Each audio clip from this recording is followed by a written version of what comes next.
A las 18:47 horas del 2 de noviembre de 1985, me encontraba frente a frente con Víctor Moreno en el restaurante El Olivo, un pequeño y elegante local en el barrio de Salamanca, Madrid. Yo soy Javier Martínez, agente del Centro Nacional de Inteligencia, y llevaba 3 meses entrevistando a Moreno, un oficial de alto rango del Servicio de Seguridad del Estado español que acababa de desertar a nuestro país. Víctor tenía 49 años y más de 25 años de experiencia en el servicio. Había sido subdirector de la sección encargada de operaciones americanas, y durante este tiempo había desenmascarado a 2 agentes dobles infiltrados en nuestras instituciones y proporcionado información que cambiaría para siempre la manera en que España afrontaba la contrainteligencia. Aquella noche, Víctor me pidió que lo llevara a cenar a ese restaurante, que estaba a apenas un par de kilómetros de la embajada soviética en el Paseo de la Castellana. De repente, se levantó de la mesa y me miró fijamente. Me preguntó qué haría si simplemente me diera la vuelta y me fuera. ¿Le dispararía? Me quedé paralizado un instante. El protocolo exigía que no perdiera de vista a un desertor, pero su pregunta sonaba a un aviso claro. Estaba a punto de hacer algo inesperado. Le respondí que con los desertores no se trataba así, que no éramos matones, que su cooperación había sido invaluable. Entonces me sonrió con una mezcla de tristeza y determinación, y me dijo que volvería en unos 15 o 20 minutos, pero que si no lo hacía, no sería culpa mía. Y se marchó. Pasaron 15 minutos, luego 30, y después 1 hora. Entonces me di cuenta de lo que había ocurrido. Víctor Moreno, el desertor más valioso en la historia reciente del Centro Nacional de Inteligencia, acababa de abandonar el restaurante. Había cruzado la Castellana y desaparecido tras las puertas de la embajada soviética. 3 meses de información, 2 traidores desenmascarados, cientos de horas de interrogatorios. Todo perdido en un instante. El 4 de noviembre, la embajada soviética convocó una rueda de prensa de emergencia. Víctor apareció ante los medios, vivo y muy españolizado. Afirmó que había sido secuestrado en Roma, drogado y retenido contra su voluntad en una casa cerca de Toledo. Dijo que había escapado por un descuido de sus captores. Negó haber desertado voluntariamente o entregado secretos. El gobierno soviético respaldó su versión con vehemencia, llamando a Estados Unidos terroristas de Estado. Pero nosotros sabíamos que la historia era muy diferente. Víctor había desertado voluntariamente el 1 de agosto en Roma, y en esos 3 meses había colaborado al máximo, revelando nombres, operaciones y métodos que dejaron a nuestra inteligencia boquiabierta. Había expuesto a 2 grandes traidores y entregado miles de documentos confidenciales. Sin embargo, algo ocurrió. Su obsesión con una mujer llamada Valeria, esposa de un diplomático soviético que vivía en Barcelona, había roto su espíritu. Cuando ella lo rechazó, Víctor perdió toda esperanza y decidió regresar. ¿Fue una trampa? ¿Un secuestro?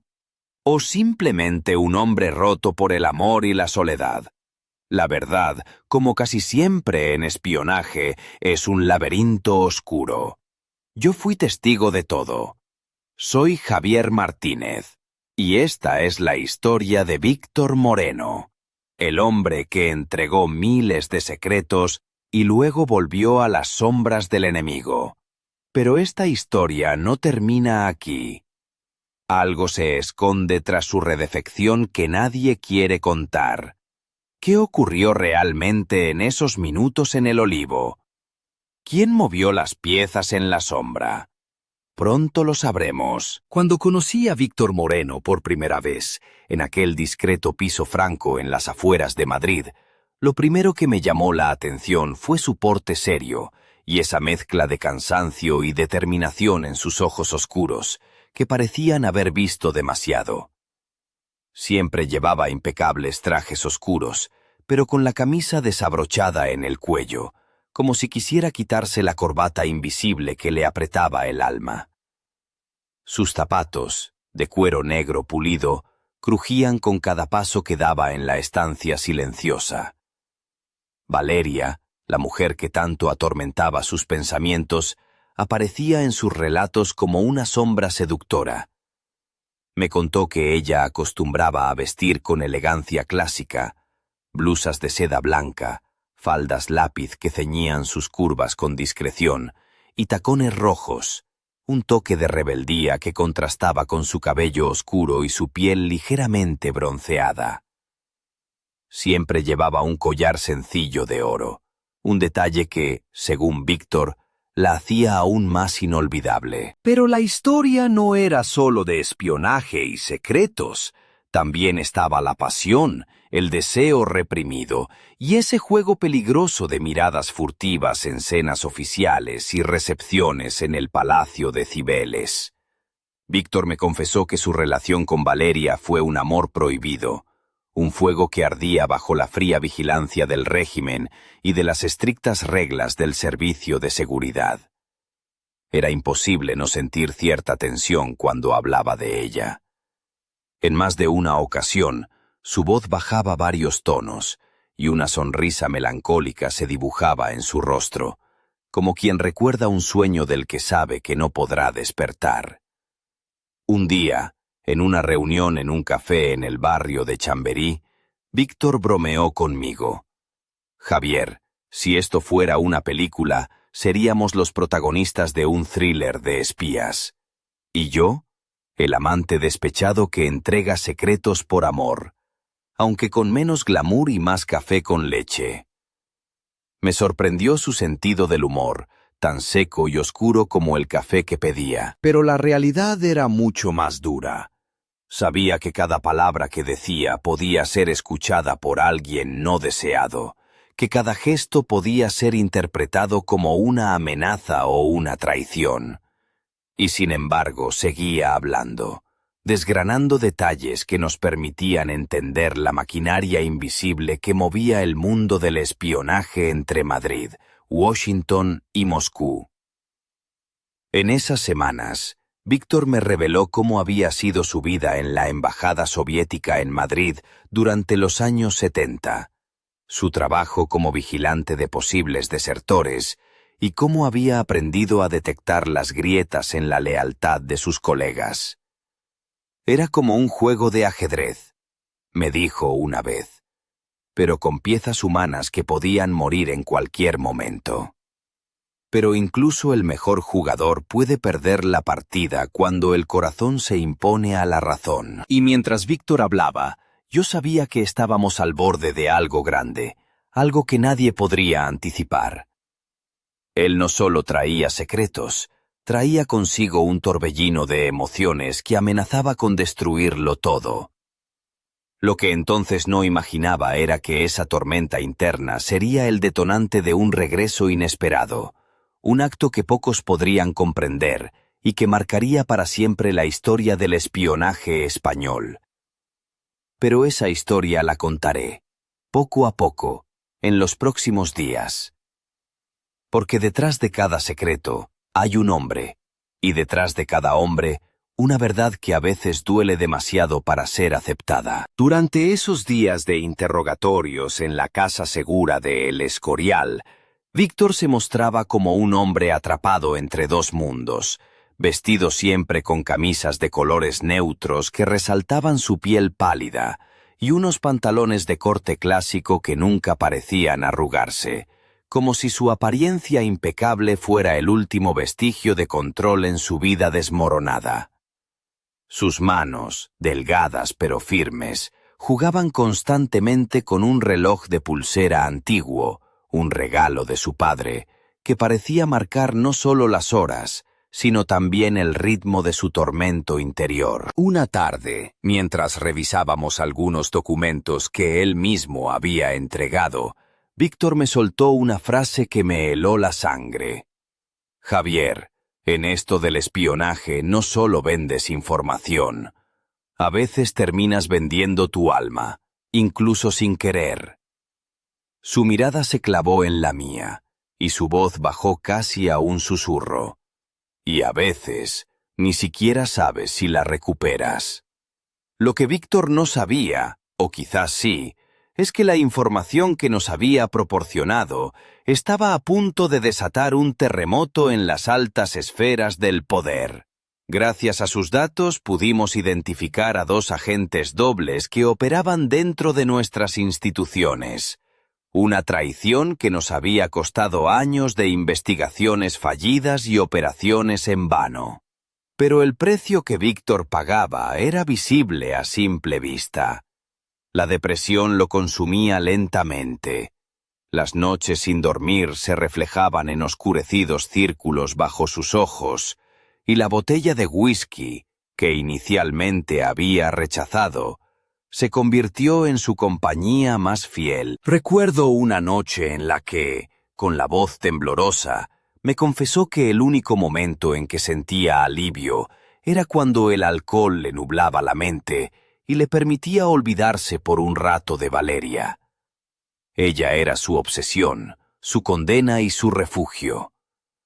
Me contó que durante su última misión en Barcelona, la había visto en una gala en el Palacio de la Bolsa. Llevaba un vestido ajustado color borgoña que brillaba tenuemente bajo las luces, tacones negros con finos detalles dorados y un maquillaje sutil que realzaba sus labios carnosos. A pesar de la distancia y de los años, Víctor todavía podía recordar el aroma a jazmín que la envolvía, un perfume que para él era sinónimo de esperanza y desesperación al mismo tiempo. Una vez, con una sonrisa irónica, me dijo: «Si me hubieras visto intentando conquistarla, parecía más un torero novato que un espía veterano, y sin capa para esconder mis vergüenzas». Intenté reír, pero la tristeza que emanaba de él era demasiado profunda para bromear. Lo más inquietante era que Víctor no solo había perdido a la mujer que amaba, sino también la fe en su propia causa.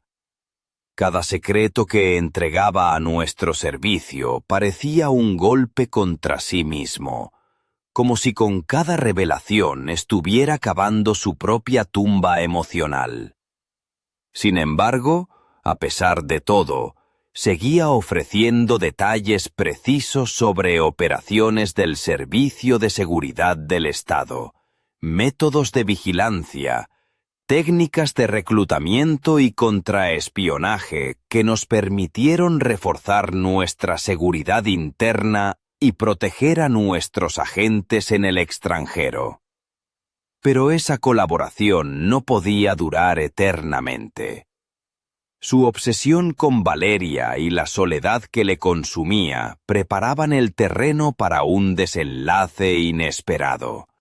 Una decisión que cambiaría la historia para siempre. Lo que Víctor no sabía es que, en el juego del espionaje, el corazón es la pieza más peligrosa y la que menos se puede controlar. Y mientras la noche caía sobre Madrid, yo me preguntaba, ¿hasta dónde estaría dispuesto a llegar un hombre que lo había perdido todo? La respuesta estaba más cerca de lo que imaginaba. Aquel otoño madrileño, las calles de Chamberí parecían guardar un silencio extraño, como si supieran que algo oscuro se cocinaba detrás de las fachadas elegantes y los cafés concurridos. Yo, Javier Martínez, continuaba con las sesiones de interrogatorio y acompañamiento con Víctor, intentando desentrañar no solo sus secretos, sino también su alma rota. Una tarde gris, Víctor me pidió salir a pasear por el Retiro, buscando aire fresco, aunque sus ojos delataban que lo que necesitaba era escapar, no solo del lugar, sino de sí mismo. Caminaba con pasos medidos, su abrigo gris claro ondeando tras él, y un sombrero de ala ancha que apenas ocultaba su rostro cansado. Cuando se sentó en un banco junto al estanque, su mirada se perdió en las aguas oscuras, y me confesó que sentía el peso de una vida entera aplastándole el pecho. Fue entonces cuando me habló de la última vez que vio a Valeria. Habían coincidido en una recepción diplomática en Barcelona, donde ella llegó vestida con un vestido de encaje negro que dejaba entrever su piel, una combinación de elegancia y provocación sutil que dejaba a cualquiera sin aliento. Sus labios, pintados de un rojo intenso, contrastaban con sus ojos almendrados, llenos de una tristeza que reflejaba su propia prisión emocional. «Me miró como si fuera un fantasma», dijo Víctor con voz quebrada. «Como si ya no existiera para ella. Y quizás tenía razón. Me contó que aquella noche se sintió invisible, un hombre atrapado en un cuerpo que ya no reconocía, condenado a ser un espectador de su propia vida. Intentó convencerla para que huyera con él, que abandonara todo y comenzaran de nuevo en un lugar donde nadie los conociera. Pero ella simplemente negó con la cabeza y se alejó, dejando tras de sí un perfume a gardenias y un silencio atronador. Después de esa noche, Víctor cayó en una espiral de autodestrucción. Las sesiones de interrogatorio se tornaron tensas, su voz se volvió áspera, su mirada esquiva y sus respuestas, a veces, evasivas. El alcohol se convirtió en su único aliado, y sus manos temblorosas solían aferrarse a la botella, como si de ella dependiera su última gota de cordura.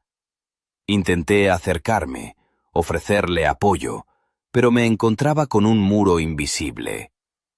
Él me decía con amargura: «Javier, me siento como un prisionero en mi propia mente. Aquí estoy, con la libertad que siempre soñé, pero más atrapado que nunca».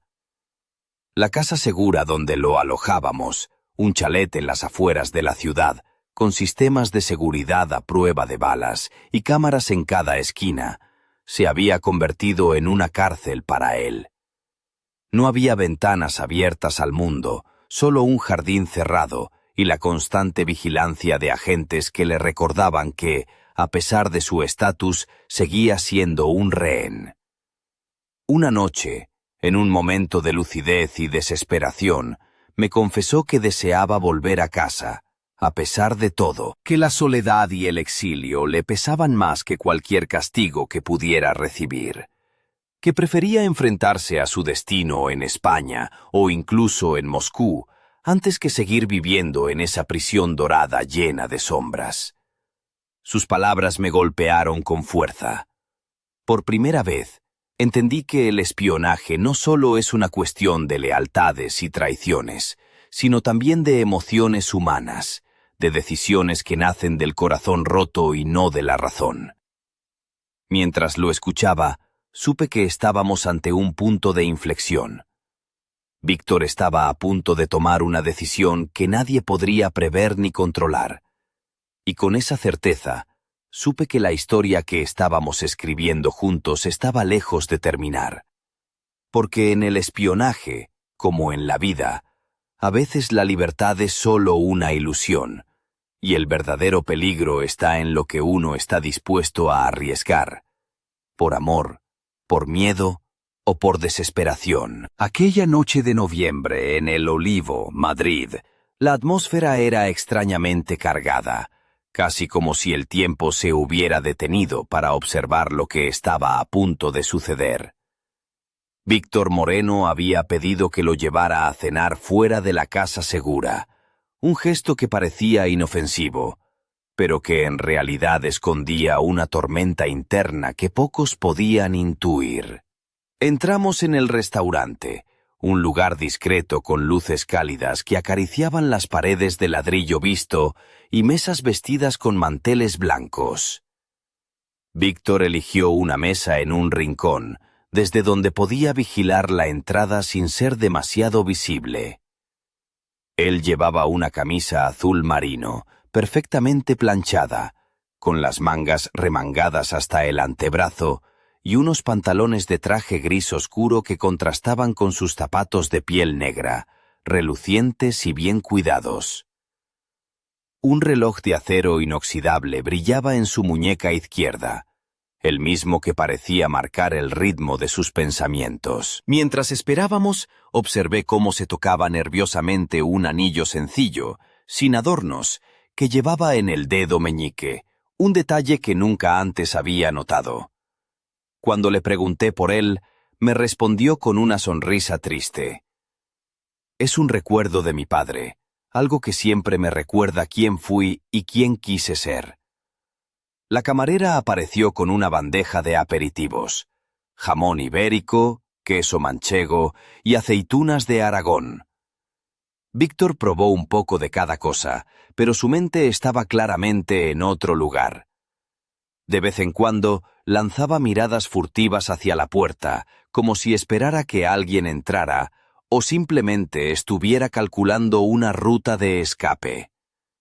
La conversación esa noche fue tensa, llena de silencios incómodos y frases a medio decir. Víctor me preguntó, con una voz baja y casi desafiante, ¿qué haría si simplemente se levantara y saliera caminando por la Gran Vía, sin avisar? ¿Me seguirías?, me preguntó. ¿Me detendrías?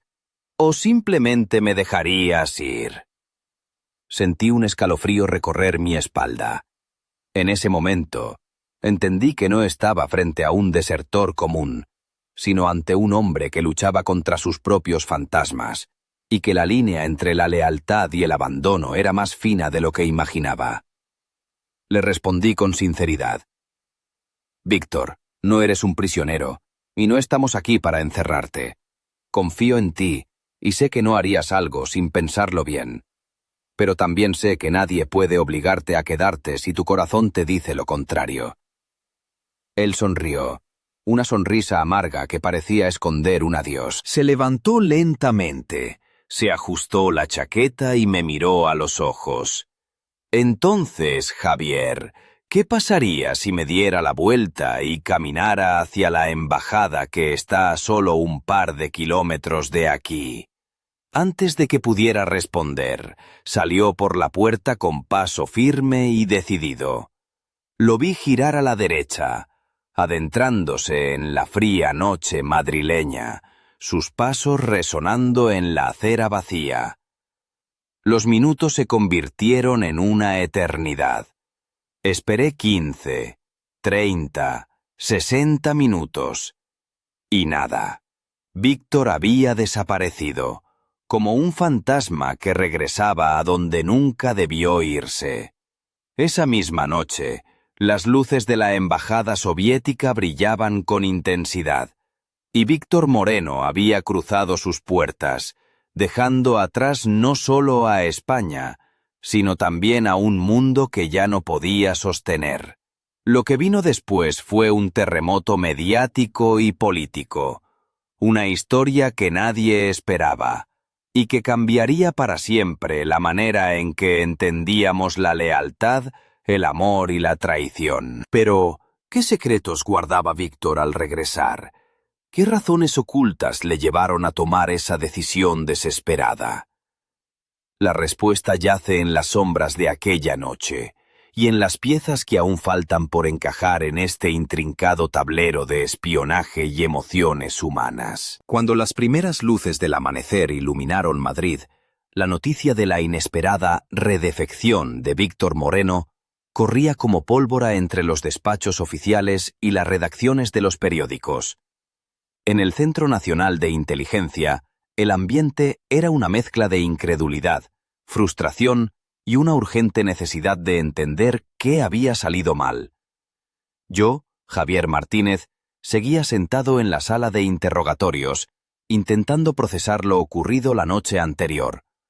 La sensación era como si un laberinto se cerrara tras nosotros, dejando una salida solo para Víctor y una pregunta sin respuesta que nos perseguiría durante años. ¿Por qué? Los medios españoles no tardaron en hacerse eco, y la embajada soviética organizó una rueda de prensa improvisada en su sede del Paseo de la Castellana. Víctor apareció ante las cámaras, impecablemente vestido con un abrigo oscuro y una bufanda que contrastaba con su piel clara. Su semblante era sereno, casi desafiante, y su mirada fija en el horizonte, como quien vuelve a casa después de un largo exilio. Con voz firme, declaró que había sido secuestrado en Roma, drogado y retenido contra su voluntad en una casa cercana a Toledo, donde fue interrogado y presionado para entregar secretos que no debía. Negó haber desertado voluntariamente, rechazó las acusaciones de traición y denunció un supuesto secuestro de Estado por parte de los servicios españoles. Sus palabras resonaron como un trueno en la opinión pública, y pronto la polémica cruzó fronteras. En Europa y Estados Unidos, expertos en inteligencia debatían sobre la veracidad de su historia, mientras en Madrid los pasillos del poder se llenaban de susurros y acusaciones veladas.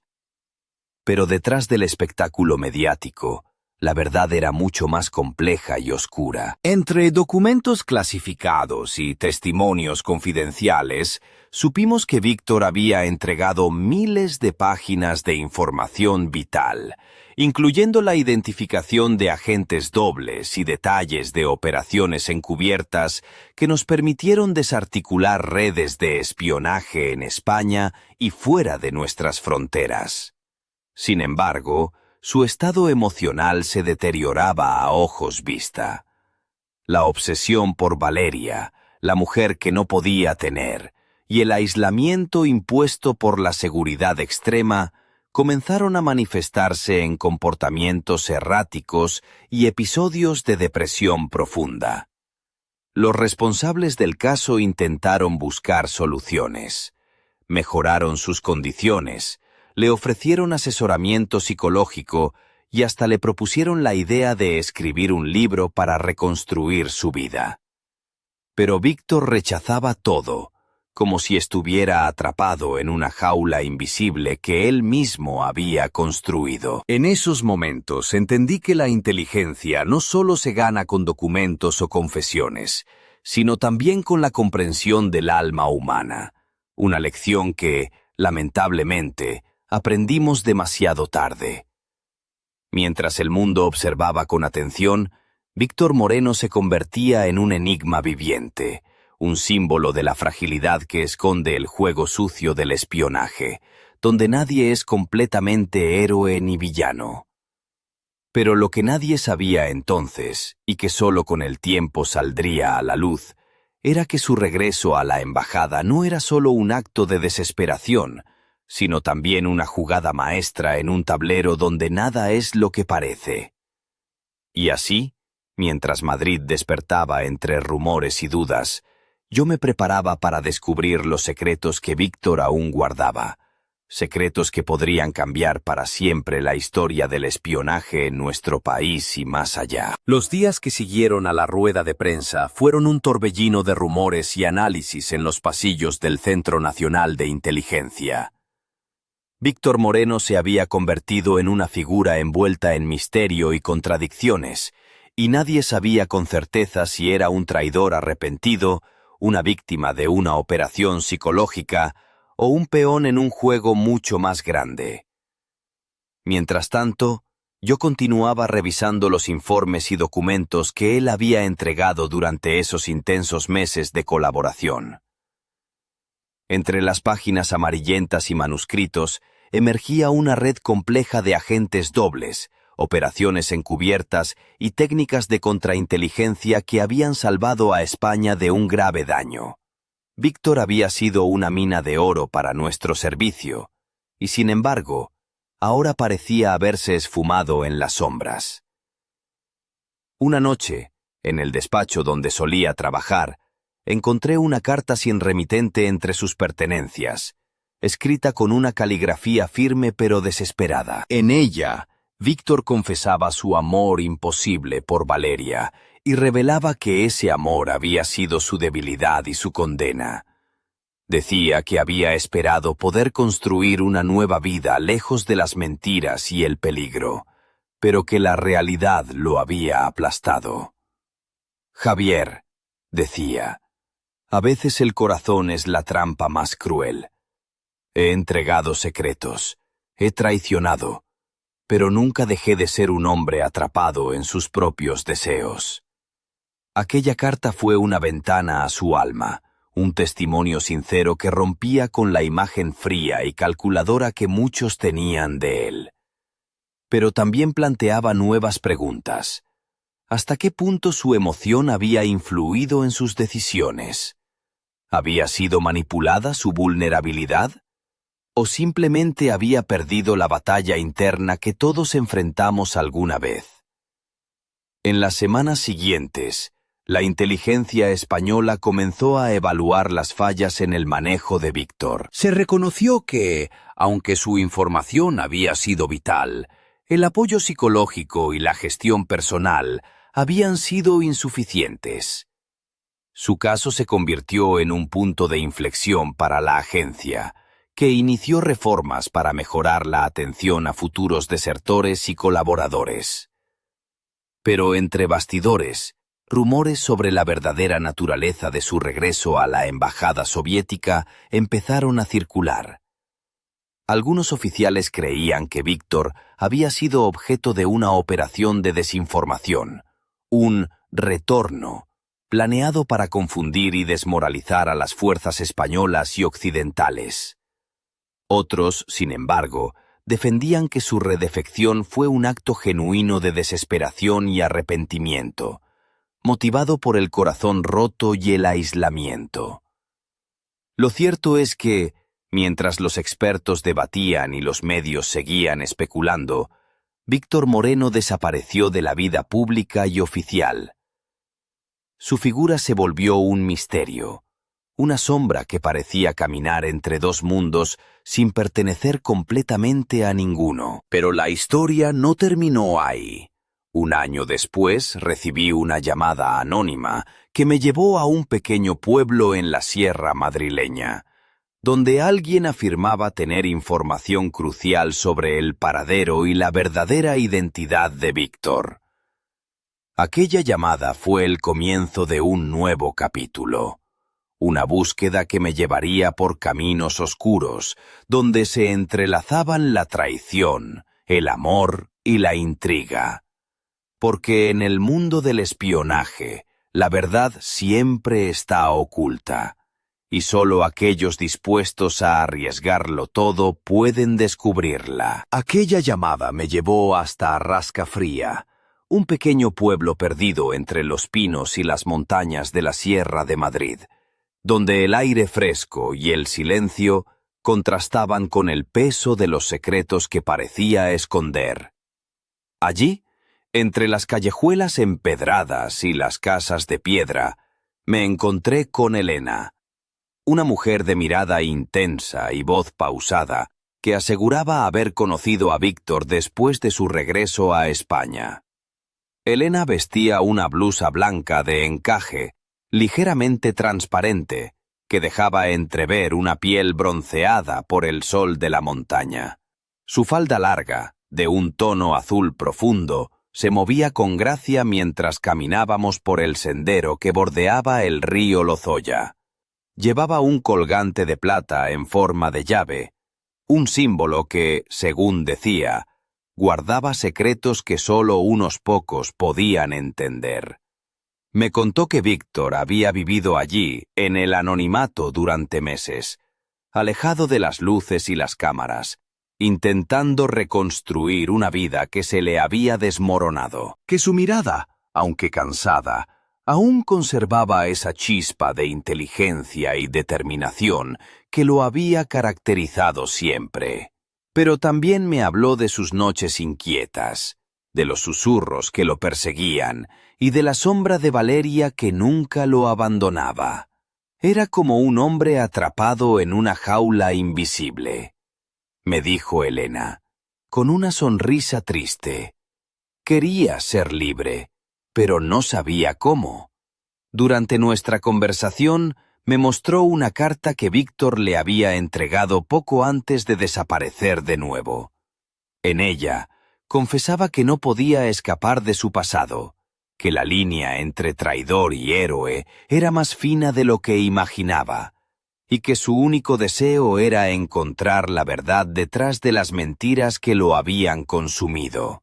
Pero lo que más me sorprendió fue el último párrafo, una alusión a un encuentro secreto, un lugar donde esperaba encontrar respuestas y quizás redención. Esa pista me llevó a investigar una vieja finca abandonada en las afueras de Segovia, un lugar envuelto en leyendas sobre encuentros clandestinos y operaciones encubiertas durante la Guerra Fría.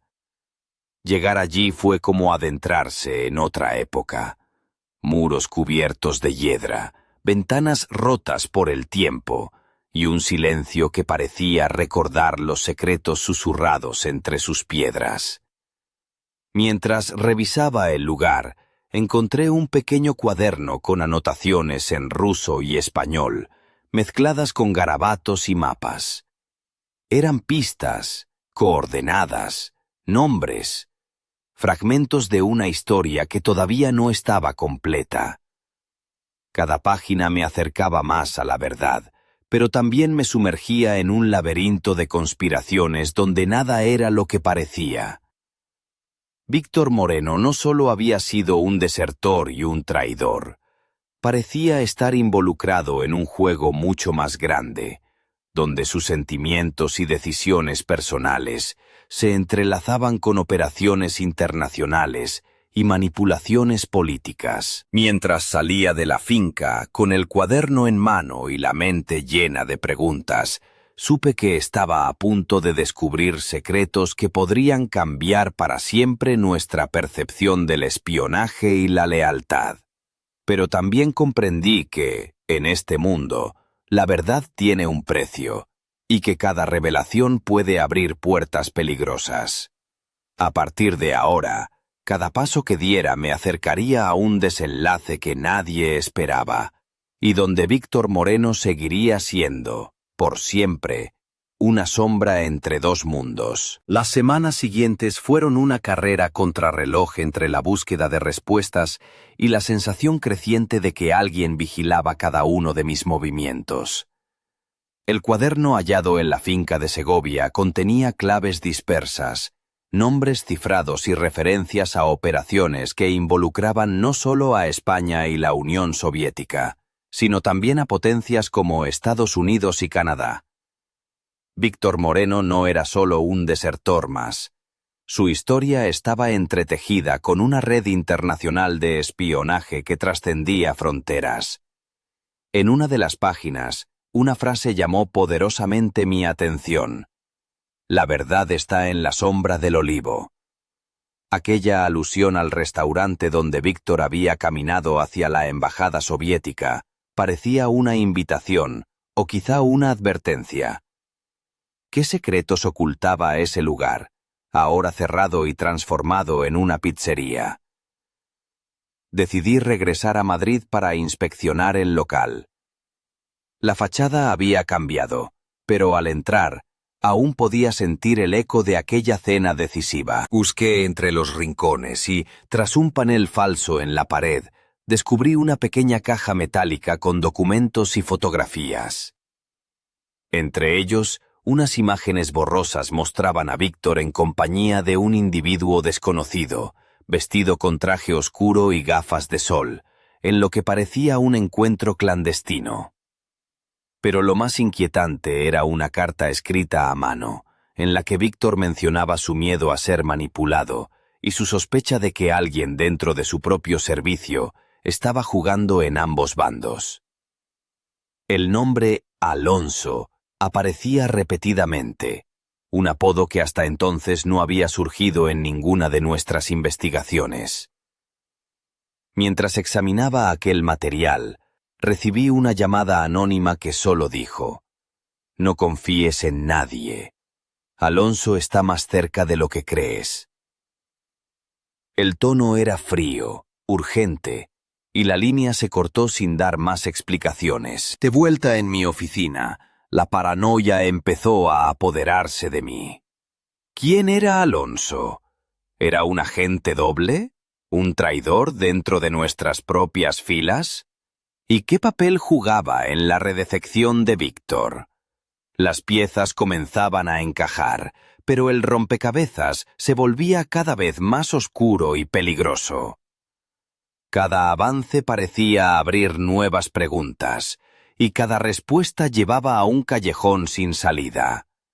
Y entonces, una noche, al revisar unos archivos clasificados, encontré algo que me heló la sangre. Un informe interno que mencionaba contactos secretos entre Víctor y un oficial llamado Alonso, quien había desaparecido misteriosamente poco antes de la redefección. El informe sugería que Alonso podría haber sido el verdadero cerebro detrás de una operación de manipulación para desestabilizar nuestra inteligencia y sembrar desconfianza. En ese instante comprendí que la redefección de Víctor no había sido solo un acto impulsivo ni una traición personal, sino parte de un plan mucho más elaborado, con actores ocultos moviendo piezas en las sombras. Pero lo más aterrador era saber que Alonso podría estar todavía dentro, observándonos, esperando el momento para actuar. La verdad, como siempre, era una doble filo. Y yo estaba a punto de descubrir hasta dónde estaba dispuesto a llegar para protegerla, o para enterrarla. La noche en que decidí confrontar la verdad, Madrid estaba envuelta en una niebla espesa que parecía susurrar secretos antiguos. Sabía que ese encuentro sería decisivo, que la línea entre la lealtad y la traición se desdibujaría para siempre. Con el informe en mano y el corazón latiendo con fuerza, me dirigí a un café discreto en el barrio de Malasaña, donde había acordado ver a un informante que afirmaba tener pruebas sobre Alonso. Allí, entre las sombras de luces tenues y el aroma del café recién hecho, apareció un hombre de mediana edad, con una gabardina oscura y ojos que reflejaban demasiados secretos. Sin rodeos, me entregó un sobre sellado y me advirtió: dentro está todo lo que necesitas para entender el juego. Pero cuidado, Javier. Hay quienes prefieren que esta historia nunca salga a la luz. Al abrirlo, encontré documentos que vinculaban a Alonso con una red de agentes dobles que operaban desde dentro de nuestro propio servicio, manipulando a Víctor Moreno para que su redefección pareciera una traición personal y no una operación estratégica. Pero lo más impactante era una carta manuscrita de Víctor, escrita poco antes de desaparecer definitivamente. En ella, confesaba que había sido utilizado, que su amor y desesperación habían sido las piezas que movieron los verdaderos titiriteros, que sabía que Alonso era el verdadero enemigo, y que esperaba que alguien algún día desenmascarara la verdad. Mientras leía, un frío recorrió mi espalda. La historia de Víctor no era solo la de un desertor roto por el amor, sino la de un peón sacrificado en un tablero donde las reglas eran crueles y las sombras infinitas. Al salir del café, sentí que alguien me seguía. El juego no había terminado, y la amenaza era más real que nunca. Sabía que si decidía revelar lo que había descubierto, pondría en riesgo no solo mi vida, sino también la de quienes creía aliados. Pero también entendí que la verdad debía salir a la luz, aunque fuera a costa de todo. Así terminó mi viaje con Víctor Moreno, un hombre que entregó miles de secretos, perdió su fe y volvió a las sombras, dejando tras de sí un legado de intrigas, amor y traición que aún hoy resuena en los pasillos de la inteligencia española. Y aunque esta historia parece cerrar un capítulo, la sombra de Alonso y las preguntas sin respuesta permanecen. Porque en el mundo del espionaje, nada es definitivo, y el último secreto siempre está por descubrir. ¿Quién era realmente Víctor Moreno? ¿Fue un héroe? ¿Un traidor? ¿O simplemente un hombre atrapado en la tormenta de sus propias emociones? ¿Y qué pasó con Alonso? Quizás, algún día, alguien encuentre las respuestas. Pero hasta entonces, la verdad seguirá siendo ese misterio que nos recuerda que, en el juego de las sombras, el corazón es la pieza más peligrosa y la que menos se puede controlar.